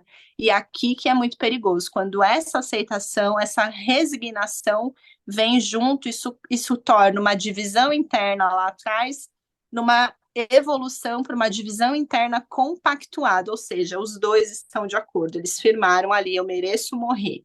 E aqui é o perigo. Pode passar, Cris. Você vê que ele baixa a cabeça, certo, Ele gente? Baixa a cabeça, ele concorda, aí não tem mais conflito, né? Exato, né? Então, esse momento é muito perigoso, porque quando avança da dinâmica acusador-acusado para um assassino-vítima, que ele concorda com o acusador, né? Então, se o acusador está começando a sugestionar morte e ele aceita, e ele vai resignando, concordando, baixando a cabeça, aqui existe o risco, de fato, do suicídio acontecer. Porque ele não tem mais enfrentamento, ele não tem mais nenhuma defesa em prol dele. E aqui o que é importante para a gente compreender? Que enquanto o conflito está ativo, volta um pouquinho lá, Cris, naquela imagem dos dois brigando, quando o acusador e o acusado, quando o conflito está ativo, quer dizer, quando o argumento está lá, e ele está na dinâmica de se defender, de contra-argumentar e de brigar, aqui vai ter conflito. E a gente entende em análise que onde tem conflito tem angústia patológica. Então ele vai ficar angustiado, ele pode vir para a sessão ansioso, ele pode vir, inclusive até nesses casos aqui, pedir ajuda do terapeuta, né? Tentando rebater uma acusação que ele não consegue. Às vezes por não ter continência mesmo interna, geralmente não tem. Ou às vezes porque tem acusações que são procedentes de mundo externo. Mas no mundo interno dele, o conflito começa a sumir. Então, quando esse intermediador que rebate a acusação some, simboliza para nós o perigo maior, porque o conflito sai da cena. E se o conflito, se não tem mais brigas, se não tem mais brigas em oposição, o que que tem? Vai ter angústia? Não. Se não tem briga, não tem conflito, tem resignação, tem aceitação, não tem mais conflito, não tem mais angústia patológica, os dois estão de acordo. E ao passo que os dois estão de acordo, é o momento mais grave dessa divisão interna compactuada. Pode passar, Cris, para eu acompanhar ele. E aí aqui, né, nessa dinâmica, no momento que ele concorda, aqui pode emergir a motivação de morte, de suicídio. Então aqui tem uma evolução. Aqui é um momento muito complicado, porque ao passo que esse paciente evolui da dinâmica acusador-acusada, é um momento que se ele não avisa, se ele não está em atendimento, ninguém sabe, ele está compactuado com o acusador. É um momento muito sério, e é geralmente aquelas histórias que a gente ouve, nossa, mas estava tão bem, foi para tal lugar, foi para festa não sei o quê, fez isso a tal dia, estava sorrindo normalmente. Por quê? A gente pensa que estava tudo bem, não é que estava tudo bem, é que ele não estava angustiado, a decisão interna já estava tomada, a morte já estava sendo ativada, né? O assassino internalizado já estava em ativação. Então é um momento que a pessoa fica fria, ela está resignada, ela sentou uma sentença interna. Então, é esse momento aqui que ela vai lá e planeja, né? Que a gente olha de fora, nossa, que frieza, como é que conseguiu fazer tudo isso, como é que pensou? Não é que conseguiu e não é que estava frio, ele estava compactuado. E aí, nisso que está compactuado, não tem angústia, vocês entendem assim? Acabou a angústia, né? Não vai estar agitado, não vai estar, sabe, aflito, nada, acabou, ele aceitou, né? Então, ao passo que ele aceita, é o momento mais sério para nós. Então, aqui, qualquer pista que a gente pudesse ter desse paciente se perdeu na dinâmica compactuada. Está lá na dinâmica de mundo interno dele, né? Por isso que isso aqui, essa aula é tão importante, que motivou tanto eu e a Cris, porque ao passo que você está na dinâmica acusador-acusado, a gente tem como reverter. Se a pessoa não tem mobilização, porque entenda o seguinte, se o acusado ele vai e aceita, ele se torna vítima, ele aceita a sentença, ele vai para a forca aceitando. Então, ele não vai pedir ajuda de terapia, ele não vai pedir ajuda ao redor dele, ele já concretizou no mundo interno dele que a sentença, que o melhor para ele é morrer. Ele ouviu do acusador, você não presta para nada, sai daqui, ninguém vai sentir sua falta. E ele aceitou tudo isso como verdade absoluta, né? Então, vocês entendem como é sério? Então, a primeira coisa aqui para nós, terapeutas, é entender essa dinâmica, essa evolução, né? E para desarmar o gatilho suicida, a gente tem que retornar para a dinâmica anterior. Ao invés de, né, assim, voltar para a dinâmica acusador-acusada e trazer o conflito novamente, né?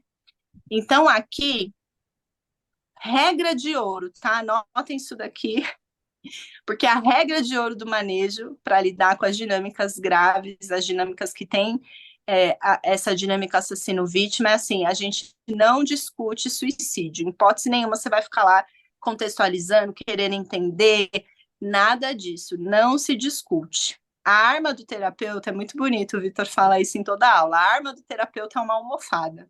Então, assim que o paciente comunica a vontade de se matar, a gente vai lançar uma almofada no chão. E a consigna é a seguinte, né? Você vai lançar a almofada e vai dizer, por que você quer matar o Marcos? Por que você quer matar o fulano? Por que a gente faz isso, essa consigna? Primeiro, porque se você começa a discutir suicídio, a gente não sabe com quem nós estamos tratando, se com o assassino ou se com a vítima.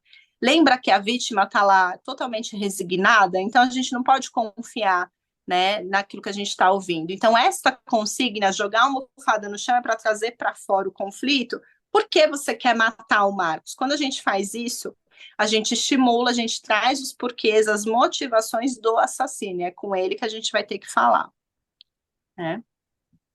Pode passar, Cris. Então, é uma consigna crucial, porque daí a gente vai ter a motivação, a gente vai saber que está falando com o assassino e não traçando um diálogo com a vítima, porque se a gente traça um diálogo com a vítima, lembra que ela está inoperante, ela aceitou a sentença, ela, né, tá totalmente imobilizada. E aí a gente pode se pegar, pode passar, Cris, esse também. A gente pode conversar com o assassino. Não, fica tranquilo, eu não vou fazer nada com ele, não, né? E aí passa um tempo depois, a gente não se deu conta que o nosso diálogo foi com o assassino, a vítima estava inoperante e de repente é o momento que ele vai lá e concretiza. Então a gente não faz diálogo com o assassino, a gente não discute suicídio, a gente vai lançar a almofada com a consigna, por que você quer matar o fulano, e aí a gente vai saber com quem que a gente está falando. Então, aqui a gente vai começar a desarmar esse gatilho, porque ao passo que ele entrou no assassino vítima, evoluiu a dinâmica, isso aqui está engatilhado e pode ser muito sério, a chance de acontecer é muito forte. Então, fazendo o caminho inverso, a gente volta para o conflito anterior, do acusador-acusado. Então, sempre que a gente ouvir qualquer dinâmica, né, a gente ouviu falar de suicídio, não discute, você vai jogar a almofada e perguntar por que você quer matar o fulano. Então, nessa divisão compactuada, é o que a gente falou, não adianta falar com a vítima, ela está impotente, ela está inoperante, ela está de acordo, não tem diálogo, ela não tem força, ela está totalmente resignada, ela aceitou uma sentença de mundo interno. Então, a gente precisa conversar com o assassino, com as motivações dele para voltar a ser um acusador. Então, como é que a gente faz isso? Essa técnica, ela se chama interpolação de resistências. Os psicodramatistas, né, devem conhecer. Então, aqui a gente vai entrar interpolando e vai ajudar a fazer um enfrentamento. Então, assim, ao passo que a gente... vamos fazer um diálogo aqui, Cris. Ao passo que eu pergunto, por que você quer matar o fulano? Aí diz... Porque ele é imprestável, ele não faz nada, ele não cuida da filha, ele não ganha dinheiro, ele E é é um assim que você pode incompetente. ajudar ele? É assim que você pode ajudar ele? Merece morrer. É assim, essa ajuda, ele não faz nada, ele precisa de ajuda. Essa é a melhor ajuda que você pode dar para ele? É essa? É essa ajuda que você pode dar para ele? A melhor que você tem?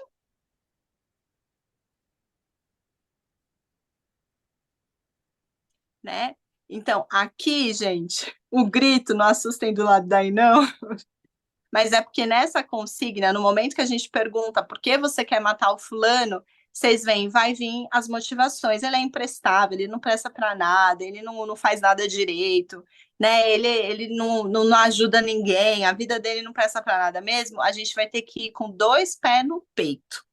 Né? Então, o que vai acontecer aqui é que a gente vai precisar causar um titubeio nesse assassino, é gritar com ele mesmo. Então, esta é a melhor ajuda que você pode oferecer para ela. Que porcaria de ajuda é essa? Responde para mim, que porcaria de ajuda é essa que você está dando?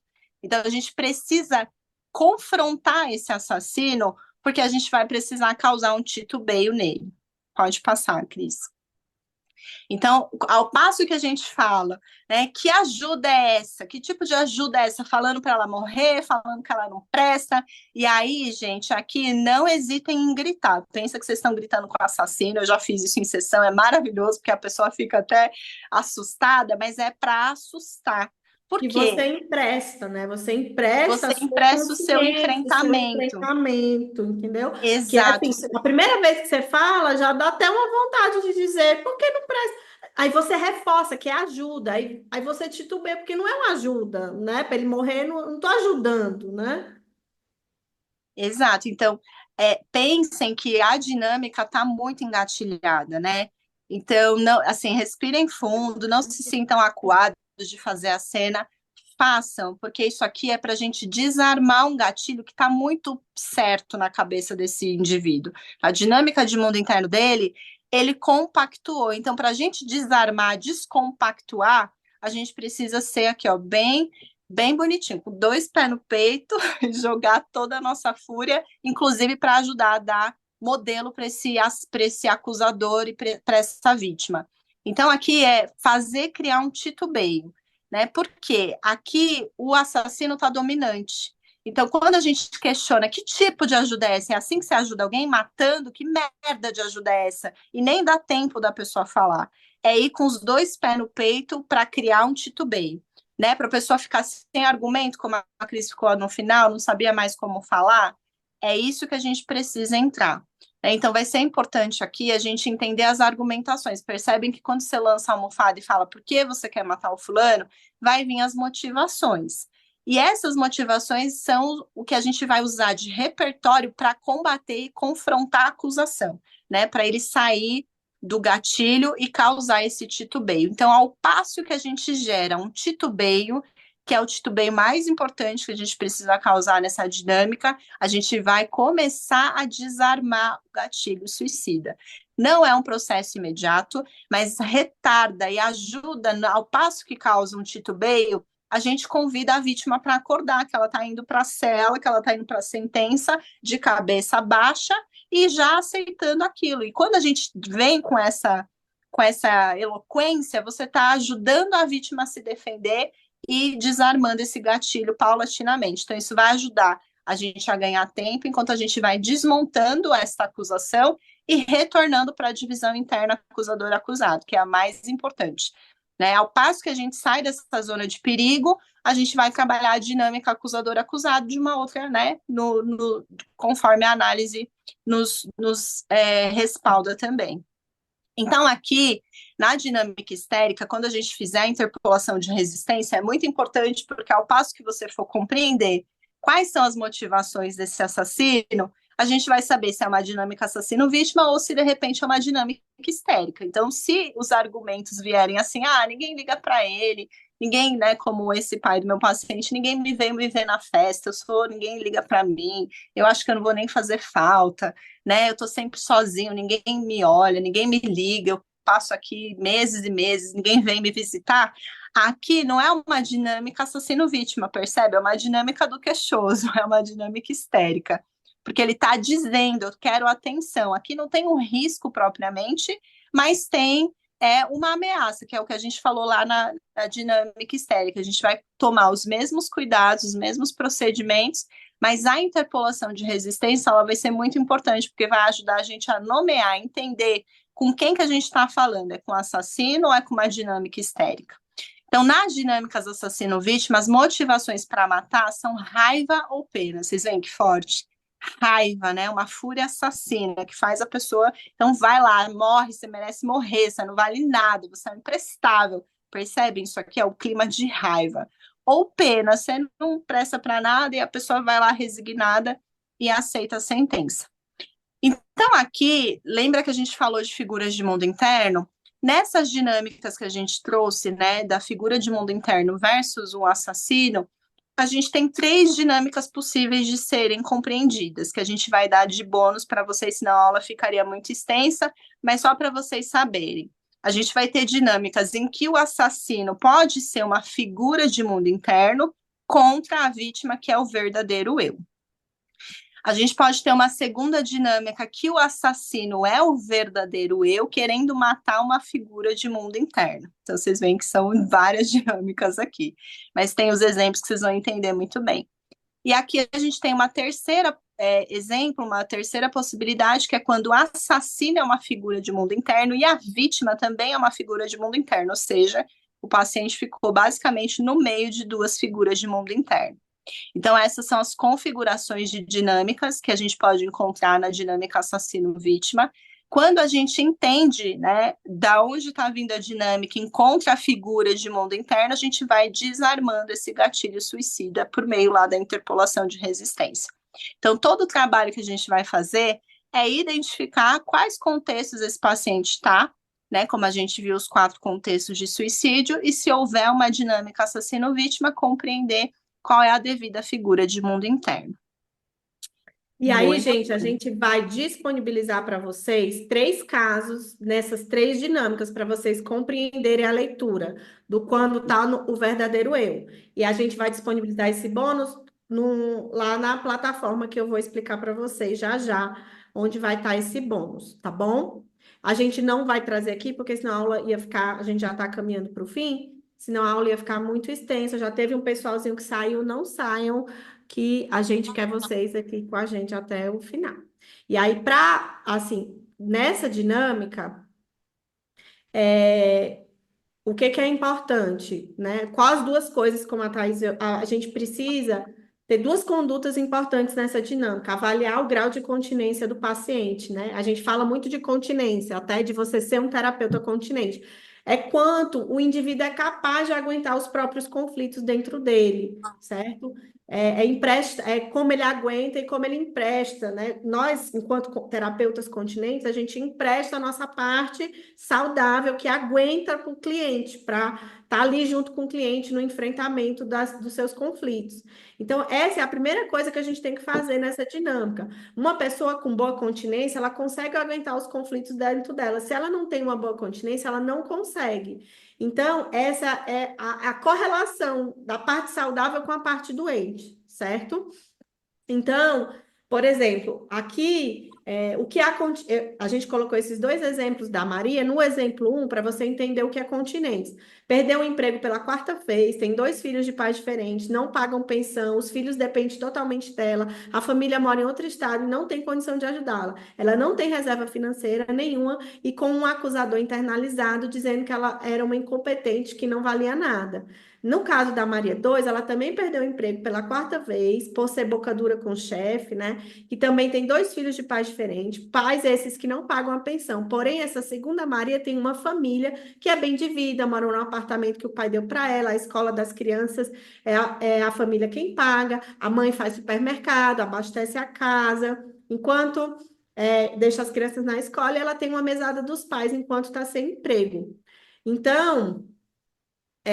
Aqui, perceba, as duas têm a mesma situação de vida, mas uma delas, a autocontinência é muito baixa, porque a outra tem uma sustentação familiar muito grande.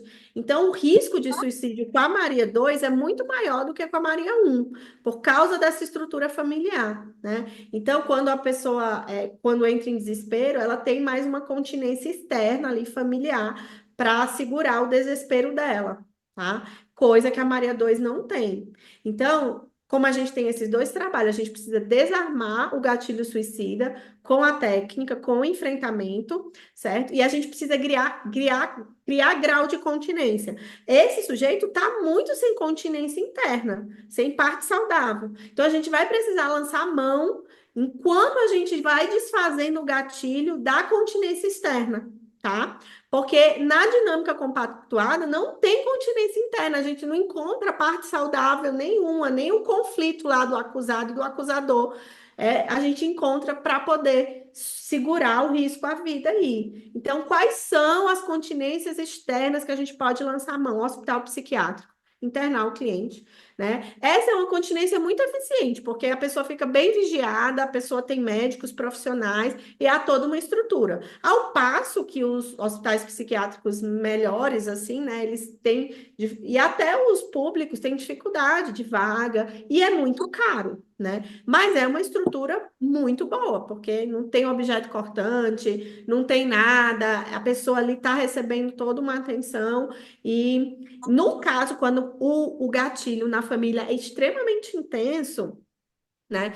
Eu tive uma cliente que eu até já relatei para vocês que ela tentou o suicídio, assim, a continência familiar era muito precária, ela estava muito difícil e a gente teve que conduzir para uma internação, né? Para ali, enquanto a gente conseguia desmontar isso, porque realmente o contato com a família mexia demais com ela e a família não conseguia dar essa continência. A mãe não conseguia, a mãe tinha uma negação muito forte do estado da filha, era onde emergia. Então, assim, eu tive que fazer todo um contorno para conseguir interná-la no hospital psiquiátrico público, né?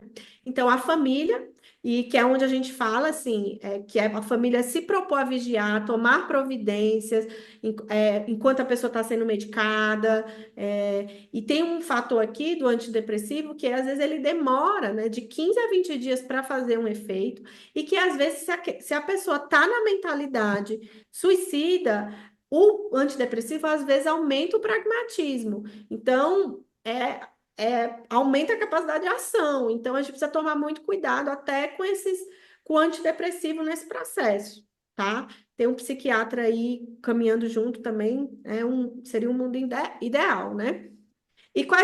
As outras os amigos. Eu também uma vez atendi uma paciente border que a gente precisou lançar a mão do amigo que morava com ela, porque não tinha continência familiar, né? Então, assim, e comunidade, né, gente? Quando não há, assim, a comunidade, os centros religiosos, os espaços religiosos, eles são muito eficientes para acolher nessas situações e eles têm uma vantagem. Eles não alimentam às vezes, o locus, né? O locus das figuras, da falta, os assassinos, a figura internalizada, que às vezes está no próprio ambiente familiar. Então, é, assim, é muito importante a gente dar esse tipo de orientação, a gente alimentar essas continências para o nosso cliente, tá? E a gente está caminhando para o fim, e tudo isso que vocês, assim, tudo isso não, né? Porque a gente fez uma aula bem com exemplos, complementando, construindo, mas o grosso desse conteúdo está no capítulo 7 dos Sonhos e Psicodrama Interno, do Vitor Dias. É o único capítulo que ele fala da dinâmica suicida, é só um capítulo sobre isso. E lá você pode dar uma aprofundada também, lá tem outras coisas, mas basicamente é o que a gente trouxe aqui hoje para vocês, certo? E deixa eu. E aí, eu queria ouvir de vocês, assim, rapidinho, se deu para compreender como é que foi a aula para vocês. Algumas pessoas, a Ju falou aqui, né, que precisou sair. Eu não quero passar das 9h15, tá, pessoal? Então, por isso eu também estou correndo um pouquinho aqui com vocês. E a Fernanda fez alguma pergunta aqui, né? Que alguém já, no caso de um adolescente que já tentou suicídio, está medicada e a mãe não sabe mais o que fazer. Ela achava que se sentia mais segura se a filha ficasse internada. Seria o caso? Seria o caso, mas a grande, poderia até ser, Fernanda, mas a grande questão é se internar e não trabalhar a dinâmica interna, né, vai ser só um retardo, assim, às vezes até pode gerar. A gente precisa tratar o conflito, a dinâmica internalizada, né? Porque às vezes fica só paliativo, interna, sai, interna de novo, porque a gente precisa desfazer o assassino interno para voltar para uma dinâmica e ir fortalecendo o verdadeiro eu, tá, gente? Então, é muito importante a gente, por isso que esse conhecimento é tão importante para nós. A gente quer uma coisa antes, assim, uma coisa que a gente quer compartilhar com vocês nessa aula. Essa aula vai ficar gravada. A gente tem um compromisso de deixar essa aula liberada para, né, para os psicólogos. Só que a gente queria, no finalzinho dessa aula, apresentar para vocês, né, essa aula inaugura tudo isso que eu e a Thaís, essa aula a gente vai disponibilizar, a gente tem um compromisso mesmo de utilidade pública, né, dessa aula, porque eu não sei como foi para vocês. Eu vou deixar o grupo lá aberto para depois, se você passar, poder deixar um feedback da aula para a gente, como foi ouvir a gente, compreender essa dinâmica. É muito importante para a gente continuar disseminando, porque a gente conta com vocês mesmo, assim, a gente está nessa missão e a gente quer poder capacitar e desenvolver terapeutas. E aí, nessa nossa missão, eu vou compartilhar aqui com vocês. Eu e a Thaís, estamos há um tempo pensando, e a gente pensou em fazer um curso gravado de introdução. Eu dei um curso de introdução à análise, a Thaís começou os grupos de estudo, e a gente ficou muito pensando como seria um modelo que a gente pudesse. Eu trabalho na internet desde 2018, muita gente que está aqui também na aula, eu conheci na internet, a Thaís, Vânia, tanta gente. Então, assim, a gente entende a potência desse lugar, a gente quer compartilhar com vocês o conhecimento, a gente quer ser encontro, porque a nossa caminhada sozinha, ser terapeuta, não precisa ser solitário. Então, a gente ficou pensando no modelo e a gente criou eu vou compartilhar aqui com vocês. A gente, pensando em tudo isso, a gente falou, Thaís, vamos criar um modelo para a gente estar ajudando, dando aulas constantemente, caminhando com terapeutas. E é a Escola Encontro, que é focada em um desenvolvimento para terapeutas. o nosso grande sentimento é: vamos ter um espaço para a gente dar aula semanal, para a gente estar com os terapeutas, para a gente construir encontros, relações, porque a gente entende que é no encontro que a gente desenvolve o nosso ser, a nossa identidade de terapeuta, é no encontro que a gente aprende a atender, a ter manejo, leitura, e é no encontro que a gente também aprende a se lançar, a empreender, a expandir o nosso papel, a cumprir a nossa missão. Então, a Escola Encontro é uma escola que promove encontros intencionais de desenvolvimento para terapeutas. O nosso foco de ensino está fundamentado em três verbos: ser, atender e empreender. A gente vai ter aulas semanais, né, para construir esses verbos, focada em temas, ensino, em vivências, né? Utilizando a minha experiência como, né, na área, nas redes sociais, no marketing digital, na publicidade, eu já caminhei nesses caminhos também. A minha experiência clínica, a experiência clínica da Thaís, toda a capacidade dela de didática, de ensinar, que é incrível. Então a gente ficou, sabe, como que a gente cria um modelo que a gente consiga estar ali juntas, né, nesse momento e desenvolva isso para vocês. Então, aqui é a nossa página da escola. A gente está assim, é tudo muito novo, a gente está fazendo aos pouquinhos, mas a gente já não tem por que não divulgar. Então, assim, aqui é uma escola para você caminhar junto. As nossas aulas vão ser ao vivo. Né? A gente vai estar toda segunda-feira, terá uma aula ou minha, ou da Thaís, ou de nós duas juntas. Claramente, a nossa compromisso é pelo menos uma aula, mas a gente está compromissado em entregar mais, né? Nessa parceria. Mas a gente quer que as aulas sejam ao vivo, para a gente poder ter mais tempo para trocar, para tirar dúvidas, para compartilhar, certo? Posteriormente, a gente vai colocar supervisão em grupo, mentoria de empreendedorismo, marketing digitais em grupo também, porque a gente entende que isso é um combo que precisa caminhar junto. Estar nas redes sociais, se lançar, não substitui a sua bagagem clínica, a sua relação, a sua continência, o seu viver em comunidade. A gente acredita que para ser bons terapeutas, a gente precisa estar em comunidade. Então, todas as aulas vão ficar gravadas na plataforma e vão ser disponibilizadas, assim como todos os materiais que a gente utiliza, o que a gente puder compartilhar com vocês, será lá disponibilizado, entregue. Então, assim, aqui, né, eu vou deixar esse link lá depois no grupo para vocês. Aqui eu só coloquei uma pitadinha do que vão ser as aulas, certo? No verbo ser, no verbo atender, que é onde a gente vai ensinar análise, a gente vai entrar com toda a estrutura de ensino da análise psicodramática, e o verbo empreender, que a gente vai trabalhar toda essa questão da expansão, da rentabilidade, das dinâmicas financeiras, da legalização de consultório, metas, posicionamento, ética, redes sociais, exposição. A gente vai assim, gente, quando a gente foi criando esse material, eu fui mostrar para o meu marido também faz análise, né? Ele disse: eu quero fazer. Me deu vontade de fazer. E é o que a gente sente, a gente está com muita vontade de compartilhar isso com vocês.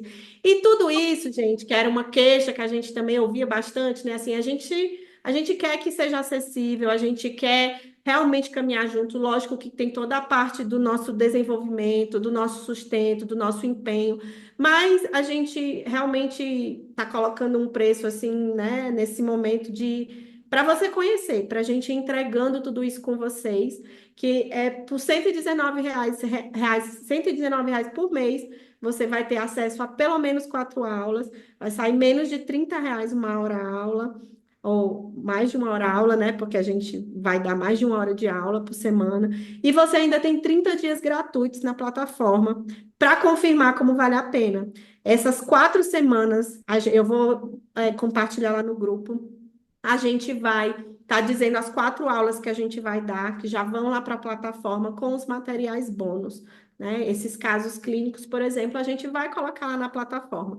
A aula, a gente vai disponibilizar esse conteúdo gratuitamente, a gente vai entregar, mas a gente entende também que a gente quer caminhar com mais pessoas, que vai ter um ambiente também para tirar dúvidas nas aulas. Então, assim, foi um jeito que a gente, sabe, conversando, entendendo no nosso modelo de vida. A gente podia estar com vocês ensinando, crescendo juntas e estando ao vivo ali semanalmente, porque o nosso desejo é isso, a gente quer saber o nome, a gente quer ser uma escola, né? A gente quer ser uma escola mesmo para crescer juntas e para compartilhar a nossa jornada. São muitos aprendizados, tem muito mais a aprender, né? Mas realmente é um desejo de caminhar com vocês e de montar uma estrutura que isso seja viável. A gente não tem condição de ficar fazendo lançamento toda hora, nem é nosso interesse. A gente quer construir algo consistente, a gente quer ir conhecendo vocês semana a semana. Tem as potências da Thaís, as minhas, e tem muita gente para chegar junto. É, por exemplo, aqui eu sei que já tem pessoas que futuramente, em breve, vão estar lá dando aula, lá na nossa escola, né? Então, assim, a gente quer te convidar a fazer esse investimento, sabe? A crescer com a gente, a divulgar para outros terapeutas, porque realmente a gente está, assim, muito dedicada, muito empenhada. E aí você, é só entrar lá, você já vai ter 30 dias gratuito, não vai cobrar no seu cartão. Qualquer coisa depois você pode cancelar, tá? E não tem problema, mas assim, é só para você confirmar que vai valer a pena mesmo estar com a gente lá todo mês, todas as aulas. Vai ficar tudo lá na plataforma para você acessar quando quiser, tá? E a gente vai promover, a gente sonha em breve estar juntos, se encontrar. Os sonhos da. Eu descobri que se a gente viu, é possível, né, Thaís? Então, se você quiser falar um pouquinho, tá aí. Claro, nossa, que alegria, assim, eu vi, vendo os comentários das meninas na escola encontro, já arrepiei, já tô aquecida, e é isso mesmo, gente, porque é tão forte como o meu encontro com a Cris primeiro e todos os encontros que eu tive, né, assim, os encontros profissionais que a gente tem, eles fortalecem, eu me sinto prova viva, assim, desse desenvolvimento, então não teria nome melhor, né, Cris, para dizer dessa relação e desse crescimento. A análise também, então, é um braço muito forte no atender, né, no nosso verbo atender, assim, o quanto a gente quer ensinar raciocínio clínico, leitura psicodinâmica. Eu, quando entrei em análise, eu percebi claramente o quanto eu era uma terapeuta de clima terapêutico, mas eu não tinha manejo, eu não tinha respaldo, eu tinha clima, né? Muitas de nós temos. Então, quando a gente consegue compreender isso e ver o quanto a gente tem ainda para oferecer para o nosso paciente, inclusive na nossa trajetória, né? Porque eu sempre falo para as meninas dos grupos de estudo, com quem tive contato, a análise é um conhecimento que ajuda a gente a integrar os nossos, as nossas partes também. Então a gente vai ficando mais potente, mais saudável. Então é assim, é um conhecimento que assim mudou, foi uma divisão de águas na minha carreira e da Cris, e é isso que a gente quer entregar para vocês, além dos outros verbos, né? Que é a identidade que sustenta a gente enquanto terapeutas, que nos dá continência, e o empreender, que é tão necessário quanto a gente quebra a cabeça com finanças, com como tratar as dinâmicas de cobrança do paciente, entender e ler as dinâmicas de receber, nossa e dele também. Então, assim, vai ser um prazer. A gente está muito animado, já tem 1000 aulas aqui para a gente lançar e encontrar vocês lá do outro lado. Então, quero colocar toda a minha disposição. Os grupos de estudos agora migraram, estaremos todos lá. Então, vai ser uma honra partilhar esse tempo com vocês. Ai, tão feliz vendo os comentários aqui. Muito bom saber que já temos alunas juntas caminhando.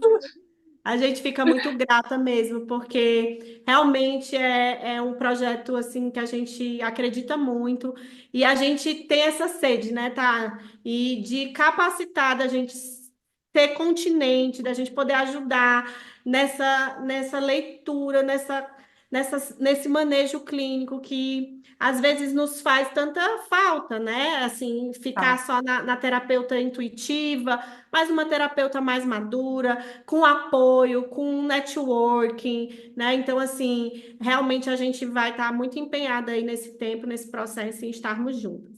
Então, eu agradeço demais a todo mundo que ficou na aula. Eu quero bater uma foto. Eu também, Ei, Thaís, é como é que você. claro. Quem tá sem a câmera, por favor, coloque, que eu gosto de ver as carinhas do povo, mesmo se tiver acabada aí já no final do dia.